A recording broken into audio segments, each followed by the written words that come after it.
Ce qui est écrit dans la parole de Dieu, elle est vraie et elle existe. Et que nous devons croire à la parole de Dieu. Enfants de Dieu, les Écritures, Dieu parle dans sa parole aussi. Et nous devons réellement reconnaître sa grâce. Pour obtenir et pour avancer dans la vie chrétienne, nous devons accepter sa parole. Parce que la Bible recouvre toute chose qui est au-dessus de nous. Amen. Amen. Ok, c'était ça. Mais avant de clôturer, on va nous lire tout simplement 2 Corinthiens chapitre 5, verset 18. Pour clôturer la première partie qu'on nous a parlé et aujourd'hui qu'on nous puissions avancer avec ce que Dieu a prévu pour nous. Si un lecteur rapidement parmi nous, 2 Corinthiens chapitre 5. 2 Corinthiens chapitre 5, verset 18, je lis au nom du Seigneur. Amen. Et tout cela vient de Dieu, qui nous a réconciliés avec lui par Christ et qui nous a donné le ministère de la réconciliation. Amen. Amen. C'est par Christ qu'on a eu la réconciliation. Et que toute chose demeure dans Christ. Nous devons être les hommes qui cherchent la réconciliation. Et c'est par sa parole qu'il nous a montré toutes ces choses. Amen. Amen. Ok, nous avançons avec ce qui est écrit. Aujourd'hui, nous allons parler maintenant de la nature de celui qui donne la garantie. La nature de celui qui donne la garantie. C'est évident pour nous. Lorsque nous parlons de la nature, c'est la personne. C'est ce que l'homme est, sa nature. Tel que nous sommes ici, chacun de nous, nous avons nos natures. Ce que nous présentons devant les autres, ce que nous sommes réellement. Dans la nature, nous voyons des choses positives et des choses négatives. C'est ça la nature. Pour connaître la personne, tu dois comprendre d'abord quelle nature est cette personne. Pour vivre avec les gens que nous sommes, nous devons comprendre d'abord la nature des gens. Et c'est pourquoi, bien aimé, dans les choses de Dieu, nous devons comprendre la personne à qui nous voulons marcher ensemble. La personne à qui il nous garantit notre vie. Nous devons comprendre la nature. Alors Dieu, qui est notre créateur, a aussi sa nature. Et c'est pourquoi, bien aimé, les choses de Dieu, si nous ne comprenons pas, ça sera difficile. Si nous ne comprenons pas la nature de notre Seigneur, ça sera difficile que nous puissions marcher avec Dieu. Et c'est pourquoi tu verras qu'il y a plusieurs de ces gens qui veulent marcher avec Dieu, mais qui ne connaissent pas la nature de Dieu. C'est pourquoi j'ai toujours dit, le peuple de Dieu se périsse à cause du manque de connaissance. Alors, nous devons avoir la connaissance, afin que nous ne puissions pas nous perdre. À qui nous confier, bien-aimé? Tu te confies à qui? Est-ce que tu connais la nature de la personne que tu vis ensemble avec lui? Même dans le mariage, bien-aimé, nous voyons, bien-aimé, tu dois connaître la nature de la personne à qui tu vas te marier avec, à qui tu vas faire le reste de ta vie ensemble avec lui. Tu dois connaître la personne. La personne, c'est sa nature. Est-ce que nous comprenons bien? Et notre Dieu aussi a sa nature. Et on va lire 1 Jean chapitre 1, verset 9. Si nous confessons nos péchés, il est fidèle et juste pour nous le pardonner et pour nous purifier de toute iniquité. Pardon? Je dis 1 Jean chapitre 1, verset 9. Si nous confessons nos péchés, il est fidèle et juste pour nous pardonner de toutes nos iniquités. Regarde la nature de notre Seigneur Jésus-Christ. Il a toutes les capacités, car c'est un Dieu qui a de l'amour envers ses enfants. Il nous donne tout simplement son plan en disant tout simplement sa nature. C'est une personne qui ne veut pas la vie de péché. C'est pourquoi il nous dit tout simplement, si nous confessons. Regarde la nature de Dieu. La nature de Dieu, c'est cette nature qui n'habite pas, qui ne cohabite pas avec le péché. Aujourd'hui, la nature de Dieu, beaucoup des enfants de Dieu ne connaissent pas. Nous voulons vivre la gloire, nous voulons vivre Dieu dans notre vie, mais nous ne savons pas la nature de notre Dieu. Dieu haït le péché. Dieu aime le péché, mais il haït le péché. Mais ce qu'il nous donne, il nous donne comme grâce en disant tout simplement, nous devons chercher à confesser. C'est pourquoi il nous a donné cette grâce-là. C'est ça sa nature, bien-aimé. Nous devons comprendre la nature de notre Seigneur. Tu verras une église qui vit. Et cette église qui avance dans le péché. Et tu me diras que Dieu est là. Bien-aimé, là où le péché demeure, Dieu n'est pas là. L'église doit vivre la gloire de Dieu. L'église doit vivre la nature de Dieu. Et lorsque je parle de l'église, premièrement, bien-aimé, je parlerai de l'église en tant qu'homme, bien-aimé. Parce que Dieu a dit, il n'habitera plus dans de maisons faites par les hommes. Mais Dieu maintenant se fait sa demeure dans la vie des gens. C'est-à-dire, toi et moi, nous faisons cet temple de Dieu. Et la nature de notre Seigneur, c'est hors le péché. C'est pourquoi il nous dit, si réellement nous voulons vivre, marcher avec Dieu, nous devons à chaque fois chercher à éviter de vivre le péché. Amen. C'est pourquoi il nous confesser les iniquités à chaque fois pour faire Dieu qui puisse nous rendre maintenant pire devant lui. Dieu ne veut pas le péché. Dieu ne veut pas cette vie-là de péché. Parce que sa nature, il le pire. Si tu veux vivre réellement ensemble avec notre Dieu, tu dois passer le péché et chercher la sanctification. Amen.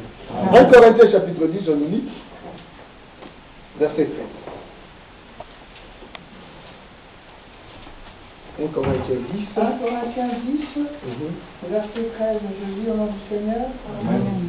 Aucune tentation ne vous est survenue qui n'ait été humaine, et Dieu, qui est fidèle, ne permettra pas que vous soyez tentés au-delà de vos forces, mais avec la tentation, il préparera aussi le moyen d'en sortir, afin que vous puissiez la supporter. Amen. Amen. Aucune tentation ne vous est survenue qui n'a pas été humaine. C'est-à-dire, dans la vie d'une personne, il arrive des tentations. Mais la parole de Dieu nous dit, lorsque tu es tenté, ne dis pas que Dieu m'a tenté. Car Dieu ne tente personne. C'est le diable qui vient pour tenter. À chaque fois, lorsque nous commettons, ou nous voulons faire du mal, donc quelque part, c'est le diable qui vient nous souffler. Et lorsqu'il nous souffle, si réellement on se laisse aller par cet esprit qui est venu nous souffler, et c'est comme ça que nous périssons, ou c'est comme ça que nous agissons, ou c'est comme ça que nous commettons des péchés. C'est pourquoi Dieu a tout prévu, par son amour, parce que lui, il ne n'aime pas le péché. Lui, il ne veut pas que ce qui lui appartient vit dans le péché. C'est pourquoi qu'est-ce que Dieu a dit? Il a dit tellement qu'il est fidèle, tellement qu'il nous aime beaucoup, il ne peut accepter cette tentation qui soit au-dessus de ce que nous sommes. La force que nous a donnée. C'est-à-dire quelque part, lorsque le diable vient pour nous souffler, pour nous tenter, Dieu est toujours là pour nous aider. Mais les mal-aimés, nous ne comprenons pas. Parce que la nature de notre Dieu, c'est la nature dont lui, il n'aime pas le péché. Il ne vit pas dans le péché. C'est pourquoi à chaque fois, le diable, lorsqu'il vient pour te tenter, il y a un esprit qui vient pour te dire, bien-aimé, ne fais pas cela. Ne fais pas ceci. Ne fais pas cela. Mais, curieusement, ce qui est négatif en nous, nous faisons semblant de ne pas écouter cette petite voix-là qui vient en nous pour nous dire de ne pas faire ça. Parce que notre Dieu est fidèle. Dans sa fidélité, il ne permettra jamais que nous soyons tentés au-delà de notre force. Mais à chaque fois, il nous prépare aussi un moyen pour que nous puissions sortir de cette tentation. Regarde l'amour de Dieu. Regarde la nature de notre Dieu. Notre Dieu prévoit tout pour nous. Il a tout préparé depuis l'éternité. Par son amour, il nous montre à combien il cherche toutes les voies et moyens pour nous préserver du mal. Il nous préserve à chaque fois. C'est pourquoi aussi, nous étant enfants de Dieu, nous avons notre part de responsabilité dans ce monde. J'ai toujours dit, nous sommes pèlerins sur la terre. Un jour, nous devons quitter ce monde. Mais comment est-ce que nous allons quitter ce monde si aussi longtemps on ne comprend pas les choses de Dieu? Nous acceptons être enfants de Dieu, nous acceptons de marcher avec Dieu, mais nous ne savons pas la nature de notre Seigneur Jésus-Christ. Nous ne savons pas la nature de celui qui nous garantit. Celui qui nous garantit, il est fidèle. Mais nous, en notre tour, nous sommes toujours infidèles. Pourquoi cette infidélité devant notre Dieu? Pourquoi à chaque fois, enfant de Dieu, nous ne voulons pas demeurer dans la fidélité telle que Dieu nous accorde la fidélité? C'est pourquoi nous devons être enseignés de lui. C'est pourquoi nous devons comprendre les choses de Dieu. C'est pourquoi nous devons marcher avec Dieu tel que Dieu veut. Aujourd'hui, la bénédiction pour nous, enfants de Dieu, est devenue chose difficile. Or, le cadeau que Dieu a prévu pour tout enfant de Dieu, c'est la bénédiction. Qu'est-ce qu'il a dit à Abraham?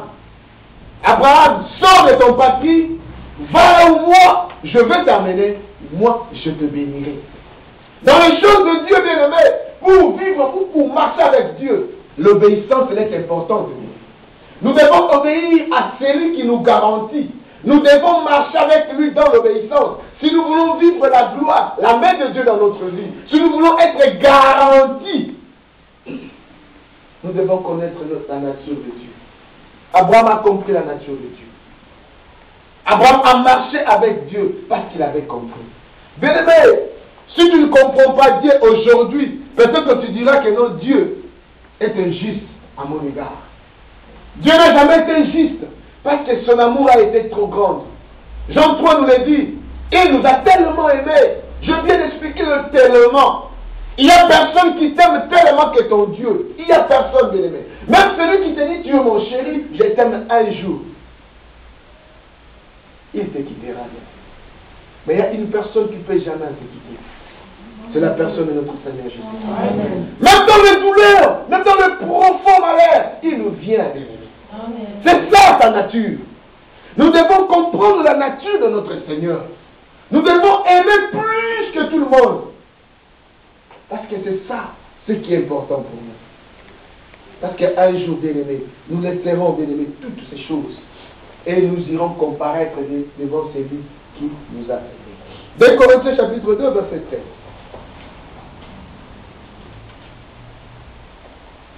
2 Corinthiens chapitre 2, verset 13. Verset 13, oui. Je dis au nom du Seigneur. Amen. C'est pourquoi, ayant pris congé d'eux, je partis pour la Macédoine. 2 Timothée. 2 Timothée. Pardon, c'est Timothée.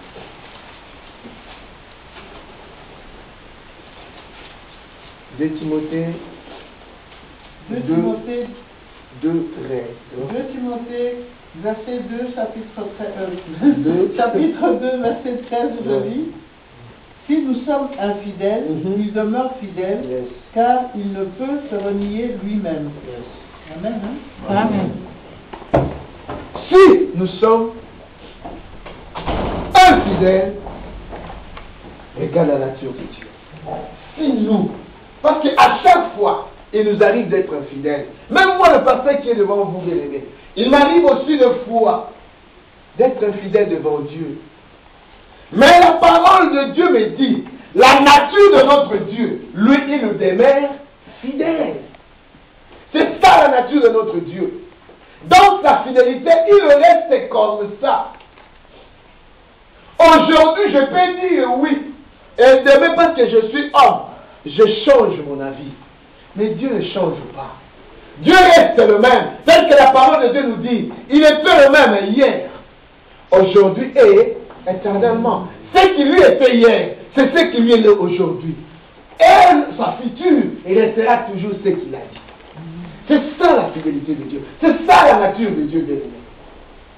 Dieu reste fidèle.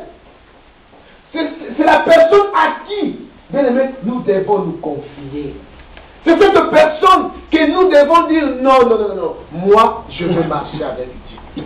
Moi, je vais demeurer avec Dieu. Parce que lui, réellement, il est fidèle. Chaque fois, on a promis à notre Dieu que non, moi je te servirai, que moi j'avancerai avec toi, moi je ferai ceci, moi je ferai cela. Et par après, bien aimé, nous changeons la vie. Compte tenu de circonstances, compte tenu des réalités que nous nous trouvons partout où nous passons, on arrive à chaque fois à changer nos langages. C'est ça la nature d'une personne.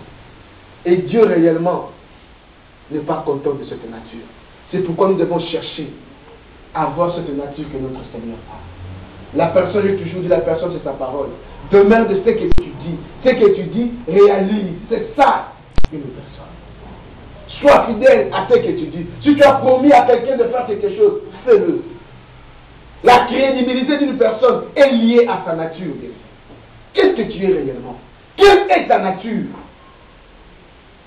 Si tu es un homme de Dieu, si tu es une personne qui connaît Dieu, demeure dans la nature qui est positive, c'est sa parole. Si nous voulons réellement être enfants de Dieu, nous voulons marcher avec notre Dieu, nous voulons vraiment vivre la gloire de Dieu, nous devons réellement comprendre et marcher et vivre tel que Dieu nous demande dans sa nature. Amen. C'est ça ce que Dieu nous dit. Aujourd'hui, nous voyons des gens qui acceptent de prêter serment et d'avancer avec Dieu. Aujourd'hui, il y a beaucoup de gens qui ont quitté cette vie chrétienne.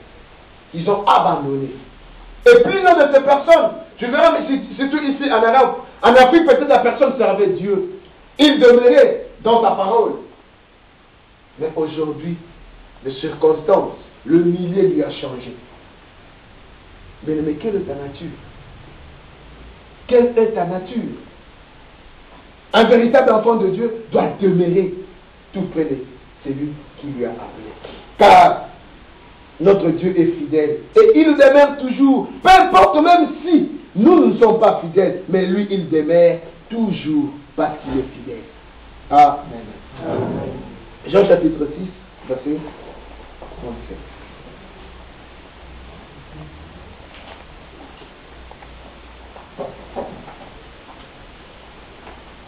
Jean chapitre 6, verset 37, je dis au nom du Seigneur. Amen. Tout ce que le Père me donne viendra à moi, et je ne mettrai pas dehors celui qui vient à moi. Amen. Amen. Tout ce que le Père me donne est à moi, et je ne mettrai pas dehors celui qui vient à moi.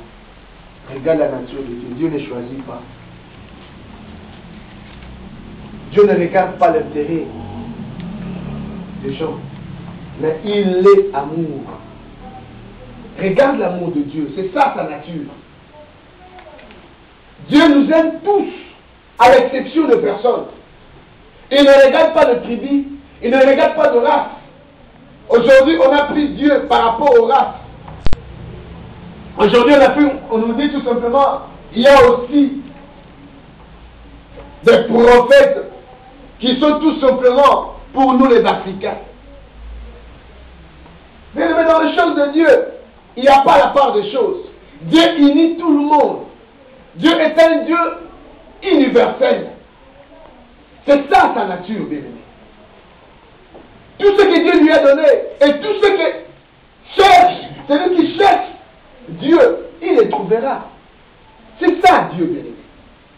Nous devons comprendre la nature de notre Dieu. Aujourd'hui, beaucoup de gens ne comprennent pas réellement qu'est-ce qu'est notre Dieu. Pourquoi Dieu avait tout prévu. Pourquoi Dieu réalise toutes ces choses qui se passent sur la terre. Aujourd'hui, nous sommes liés aux choses qui sont futiles, aux choses naturelles, aux choses qui sont périssables. Nous oublions celui qui nous donne toute la bénédiction, ou celui qui prépare toutes choses bénéfiques. Nous devons nous lier à celui qui a la bénédiction. Nous devons nous attacher, bien-aimés, à notre Dieu. Parce que sans lui, bien-aimé, on ne fait absolument rien. Parce que sans lui, bien-aimé, la parole de Dieu est difficile à notre vie. Amen. Amen. Ok, nous avançons avec ce qui écrivent. Notre deuxième point par rapport à ce que nous sommes entrés, la nature de celui qui nous a garanti. Nous allons dire, Dieu est fidèle dans sa providence. Nous sommes dans Philippiens chapitre 4, verset 19, pour ce qui est écrit. Dieu est fidèle dans sa providence. La providence de Dieu. C'est lié, c'est Dieu qui providence tout dans notre vie. Il a tout providencié. Lorsque je parle, mamie déjà prépare le... Nous sommes dans Philippiens chapitre 4, verset 19.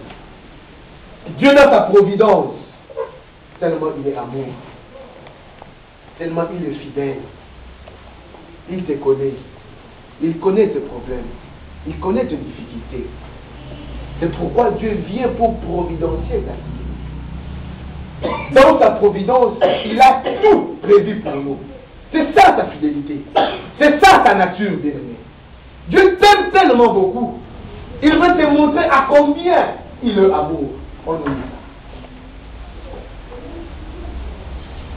Philippiens 4, verset 19, je lis au nom du Seigneur.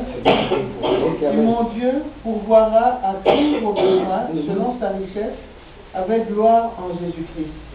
Amen. Amen. Est-ce qu'on a compris?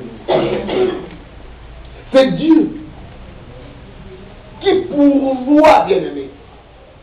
C'est lui le pourvoyeur. Regarde la nature de notre Dieu. Qu'est-ce qui te fait que tu sois aujourd'hui dans le souci, dans l'amertume, à chaque fois que tu te lamentes, tu crois que tu es abandonné, bien-aimé. J'ai toujours dit, bien-aimé, toutes les personnes de la terre peuvent t'abandonner. Ta mère propre qui t'a mis au monde, 9 mois après, mais il y a des fois aussi, elle peut t'ingérer. Mais c'est ta propre mère. Ton père, c'est lui qui dit non, celui-là c'est mon enfant. Mais un jour, il peut aussi se fâcher contre toi. Peut-être aussi te chasser de sa maison. Il dit non, tu sors de ma maison, je ne veux plus de toi. Des fois, peut-être ton père peut te dire non, je vais t'égayer. Tu ne seras plus mon enfant. Peut-être parce que tu as commis quelque chose qui a été mauvais devant toi. Mais ce n'est pas notre Seigneur Jésus-Christ. Même si tu faisais quelque chose qui a été si énorme, un péché, je ne sais pas comment, peut-être que tu crois que non, tu ne seras jamais pardonné.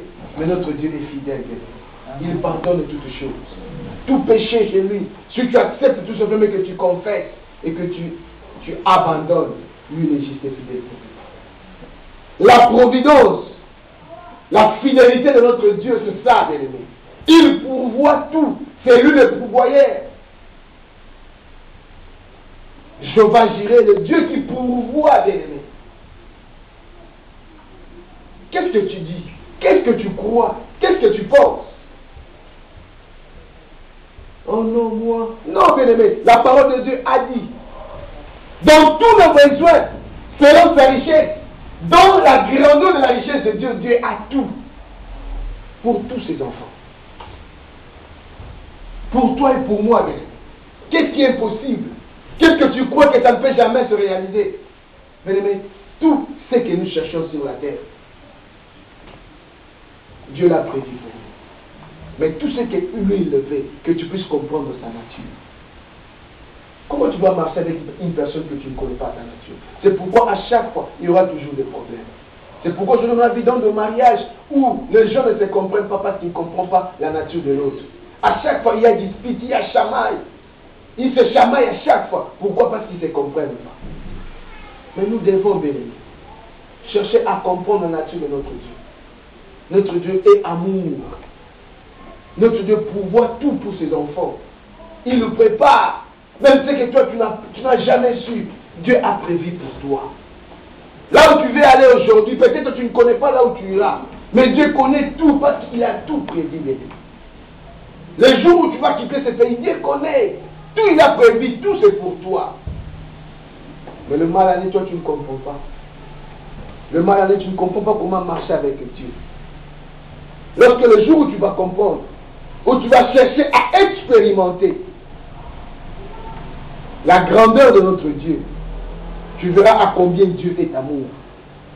Je cherche des gens qui peuvent témoigner de la nature de Dieu. Est-ce que tu peux aujourd'hui me témoigner de la nature de Dieu? Parler aux autres aussi, ce que Dieu est réellement pour toi, de ce que Dieu réalise dans ta vie. Dieu, qu'est-ce que Dieu t'a apporté, bien-aimé, dans ta vie? Aujourd'hui, beaucoup de gens oublient la nature de Dieu. Pourquoi? Parce que le problème qui arrive aujourd'hui, tu oublies ce que Dieu a fait hier avec toi. Aujourd'hui, nous nous perdons dans la nature à cause de ça. Aujourd'hui, On oublie ce que Dieu a fait hier avec nous. Et aujourd'hui, à cause de ce que nous trouvons devant nous, on se dit, oh Dieu,